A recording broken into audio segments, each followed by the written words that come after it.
Bapak,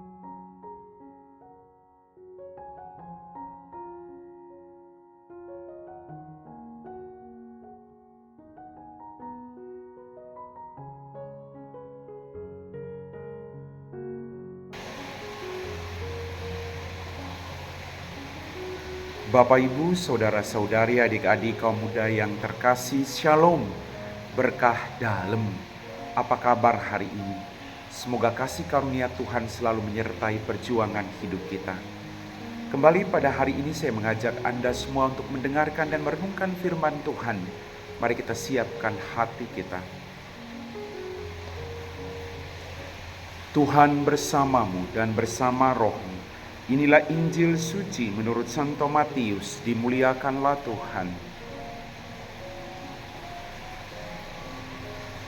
Pada suatu hari Yesus berkata kepada ahli-ahli Taurat dan orang-orang Farisi, "Celakalah kalian, hai ahli-ahli Taurat dan orang-orang Farisi, hai kalian orang-orang munafik, karena kalian menutupi pintu kerajaan surga di depan orang. Sebab kalian sendiri tidak masuk dan kalian merintangi mereka yang berusaha masuk.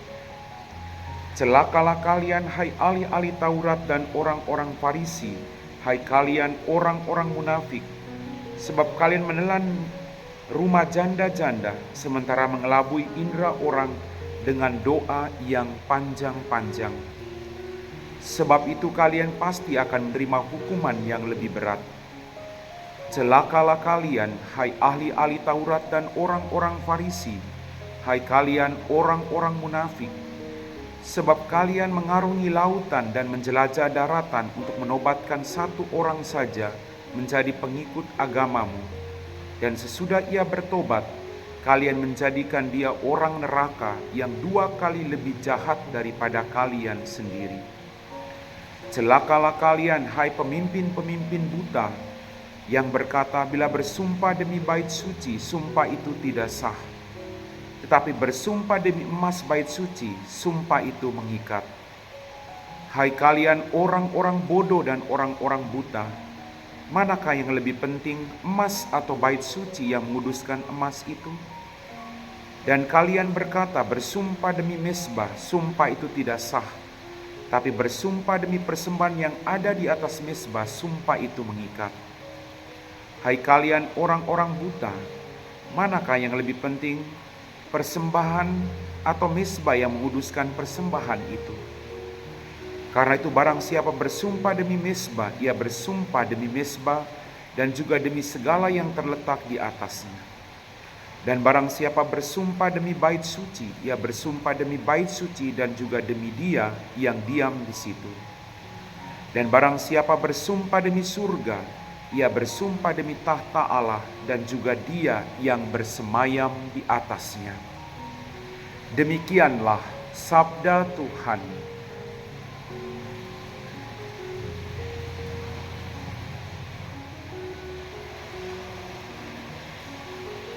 Bapak, Ibu, Saudara-saudari, adik-adik kaum muda yang terkasih.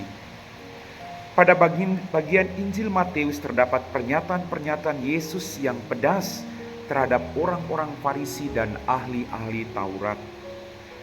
Mereka memelintir hukum-hukum keagamaan dengan tujuan sepihak, yakni untuk kepuasan mereka sendiri. Mereka menegakkan otoritas mereka, memaksakan pengetahuan mereka sebagai tolok ukur iman akan Allah. Bapak, Ibu, saudara-saudariku yang terkasih, yang mereka kejar adalah nama baik, pengakuan publik, kesejahteraan finansial. Bagi mereka, iman, hukum-hukum Allah akhirnya sekedar menjadi referensi untuk mendukung bisnis kerohanian mereka sendiri. Mereka hanya berpikir tentang untung dan rugi. Mereka hanya berpikir tentang keselamatan mereka sendiri. Dengan kenyataan tersebut, iman menjadi kehilangan maknanya. Iman yang seharusnya adalah proyek ilahi, kini menjadi bisnis manusiawi semata. Bapak, Ibu, saudara-saudariku yang terkasih, karena itu memupuk kesadaran yang tinggi perihal keterpanggilan kita sebagai murid Kristus sangatlah diperlukan agar kita tahu bagaimana harus bersikap sebagai orang beriman. Ketika beriman dimengerti sebagai panggilan ilahi, maka visi hidup kerohanian kita tidak lagi terpusat pada diri kita sendiri, tapi kini terarah pada pertanyaan, apakah yang Allah kehendaki dengan memanggil kita menjadi murid-murid Yesus? Pertanyaan ini mendorong kita semua menjadi aktif untuk mencari apa yang bisa kita persembahkan daripada mencari apa yang kita kuasai dalam kehidupan kita.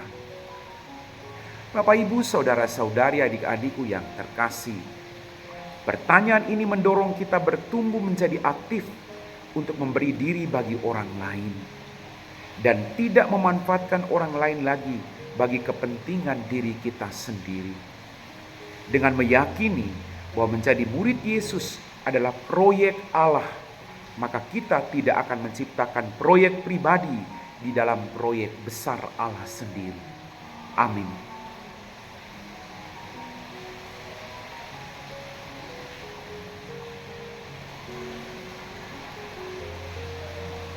Bapak, Ibu, saudara-saudari, adik-adik, kaum muda yang terkasih, kita semua telah diteguhkan oleh firman Tuhan.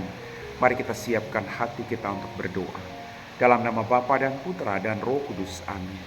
Tuhan, kembali kami bersyukur untuk setiap berkat yang Kau berikan kepada kami.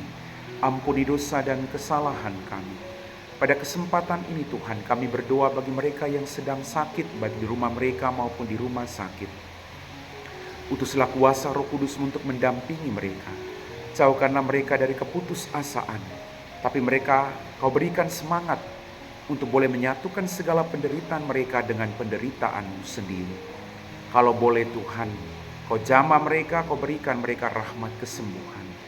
Berkatilah juga semua anggota keluarga yang merawat mereka yang sakit dengan rahmat sukacita. Kami puji Engkau Bapa kini dan sepanjang segala masa. Amin. Tuhan bersamamu dan bersama rohmu. Semoga kita sekalian diberkati oleh Allah yang Maha Kuasa, Bapa dan Putra dan Roh Kudus. Amin.